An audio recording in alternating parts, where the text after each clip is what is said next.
why BlackRock coming into Bitcoin is an unbelievable thing. So many people are scared, thinking BlackRock, oh, this is not a good thing, and they could, psyop everyone. They could get enough crazy bad actors in here that they could psyop the population and get people to vote on changing the Bitcoin's code and things like that. And while those criticisms are all well-intentioned, and technically there's a possibility those things can happen, right? Nothing is set in stone.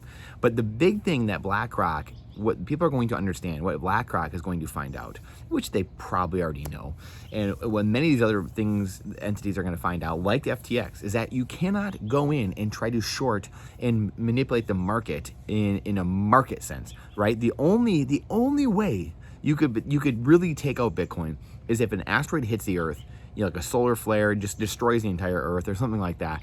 Okay, great, we got bigger problems. But psyoping the population, obviously, that is a way that it could be done where you change consensus among people. Now, that would take a long time. It would take a long time to convince all the Bitcoiners, all the people running nodes, in having them actually change them so much mentally that they do things that aren't good for their wealth and holding their coins and running their own node and holding their coins holding their Bitcoin on the network. Do you imagine how long that would take to psyop all those people that are in tune with that, what's actually going on? That's how little of a chance there really is for things happening. And again, nothing is absolute. The bigger thing is that FTX is a small example of what will happen if you do what JP Morgan Chase has been doing with the gold and silver price and suppressing it for years, and many other banks, I'm sure, Deutsche Bank, Credit Suisse, stuff like that. All these companies that have gotten in trouble and had to pay huge fines over the years. They have been selling paper, gold and silver that they don't have. Literally been caught many, many times. Had to pay huge fines, suppressing the gold price and silver price. The problem is with those assets, and one of the reasons, because I was a gold and silver bug, I was one of those people. The problem is gold and silver get so centralized because it's hard to move. You can't move it over space. You can move it over time, meaning it keeps its value over time, but you can't move it over space. You can't move it at the speed of commerce. If I buy something here in the US and I buy something in Thailand, that settlement takes days, weeks to settle if I'm using gold and silver. And using digital currency like we have right now on JP Morgan, just digits in a computer, fiat, it might take hours or weeks to settle as well, months if you're using credit card, and there's no final settlement in that time period. So people can issue further claim checks on that. They can rehypothecate. They can use these false claims to pay for that good, or they can denial of service attack. I can say have a chargeback, something like that. So all these things can go wrong in that process. With gold and silver, these bigger banks were creating these paper claims, suppressing it. But none of us could audit. That was the problem.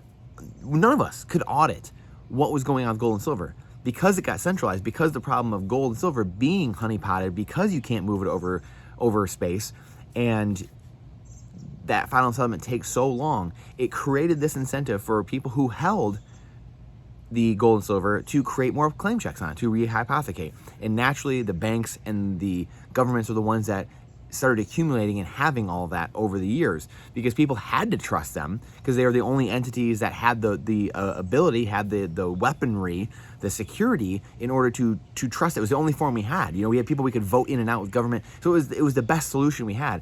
But over time, as we get further and further away, as time goes on, we get further and further away from truth and from the center. We have more and more corruption going on and more people playing games and effing around and finding out. Well, that's what FTX found out. That's what people who shorted Bitcoin, the Terra Luna fiat, all this stuff in the last year, people who short Bitcoin, because Bitcoin, many people hold it in self-custody as they should. There's a small margin of floating Bitcoin on the exchange, where the margin is where the price is discovered at. And if there's all these people, if you have to get people to take the true believers of sound money, you have to take them and convince them at a certain price to take their hard-earned Bitcoin out of cold storage and then sell it. That's going to take a lot, right? It's going to take a lot of purchasing power in order to get someone to do that. So the price is made in the margins, this small margin, the 10 or 20% of people willing to actually sell their Bitcoin at any given time. So what is happening, though, is that with gold and silver, they sold so many claims on it, and were able to suppress price because none of us could audit it. No one could audit it. No one had any idea what's going on, ever. None of us can audit it. We can't audit Fort Knox. We can't audit the government. We can't audit these banks, and they won't tell us. So there was no way to know what was actually going on, so it was easy to suppress price. Very easy, very simplistic, quite honestly. Now with Bitcoin, because it's there, it's open, everyone can audit it, everyone can run a node, anyone can run a node for a few $100s and audit exactly what is going on, and that price can fluctuate so rapidly, so quickly. If you're short squeezing, if you're shorting, you can get blown right out of the water. You'll get ripped right out of the water, just like Sam Bankman-Fried found out. He effed around and found out, just like Do Kwon found out, just like Mashinsky found out, and on and on and on. All these goons are going to find out. They're going to do ridiculous things, but Bitcoin will not allow people to do that. And then this is the beautiful part. Once people start really realizing, oh, these guys did it in that cycle, and then the next cycle, a couple of these legacy institutions blow up because they do ridiculous things just like those guys did, you will start to see in the next epoch or two, meaning that every 4-year cycle, you'll start to see as we get towards the middle, then the end of this decade, and early next decade, when you see people start understanding, oh, I can't do this game. I can't keep effing around or I'll find out. That's the beauty of Bitcoin. That's the beauty of what we have now. We have a system where we have the high ground. Fiat is you fighting a military battle and you are shooting upward, and you have the low ground and your enemy has the high ground. They have the vantage point. You're on their battlefield. Now we have turned it. BlackRock is on our battlefield. BlackRock is now playing on our battlefield. We have the high ground and we are now facing down on them, and they are looking up at us. That is the difference now. It's a completely different ball game. They're on our battlefield and we are the captain now. We are the captain now. You're in my world now, Grandma, as Ben Stiller said in Happy Gilmore. So that's the biggest thing. So don't fear things. Educate yourself, educate others around you. Understand where we're going in this freedom revolution, where we are restoring property rights, we are restoring wealth, we are restoring liberty, we are restoring ethics and morality and meritocracy back into the world, where people can't get away with grift and graft and rent seeking. They have to actually provide value to society in order to receive more Bitcoin, to actually receive the hardest asset, the hardest money to ever exist. That has to be done now going forward. And as this happens, people see you can't just F around and do all these crazy gimmicks and schemes, and the Jamie Dimons of the world and the Credit Suisse and the Deutsche Bank can't play these games. You're going to see society start to change back towards, literally humans will start changing their behavior and start providing value. All people will start doing this over time. This is where you don't change Bitcoin, Bitcoin changes you. So they can try to bring your legacy fiat games back into the Bitcoin world here, but it ain't gonna work, because they will get blown up, people will get blown up, and then society will start to realize, oh, I can't do that here. I can't do that. I actually have to become a good person. I actually have to do things in a moral, ethical, honest way. And society will begin to change because Bitcoin changes you. And you will start to see the incentives aligned. That's the beauty of Bitcoin. That's why Bitcoiners fight for what's going on. It's not just number go up. It's not just one thing or here or there. It's not just banking the unbanked or banking the underbanked. It's the whole structure, boys and girls. It's the whole thing. Bitcoin changes people to become better people. You can't say that about fiat. Fiat makes you a worse person.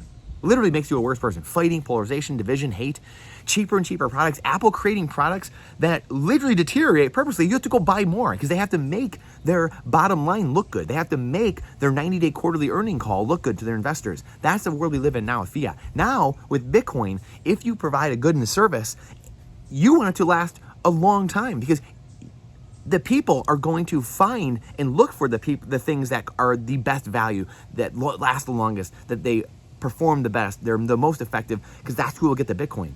And the Bitcoin sitting in your treasury as a company will go up in value over time. So you want that. You don't need to sell 1,000 widgets over the next 10 years. You only need to sell 1 or maybe 5 or 10. And that person doesn't need to keep buying from you, because your Bitcoin that the consumer gave to you now is increasing in value in your treasury, and it's getting more valuable over time, has more purchasing power, and you don't need to scam them and have a battery that deteriorates after 2 years. You can give them something and only have them come to you one time.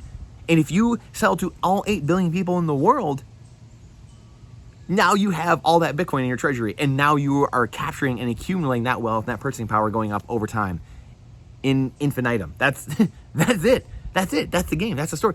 If our brains have such a hard time recognizing deflation and capturing deflation for ourselves, the technology and the advancements and the purchasing power, we don't get it. Our brains do not get it, because it is counterintuitive to the way we've lived, or it's counter to how we've lived. It's actually very intuitive, but it's counter to how we've lived our entire life. We've all lived in an inflationary system where everything was stolen away from us. Our time was stolen away from us.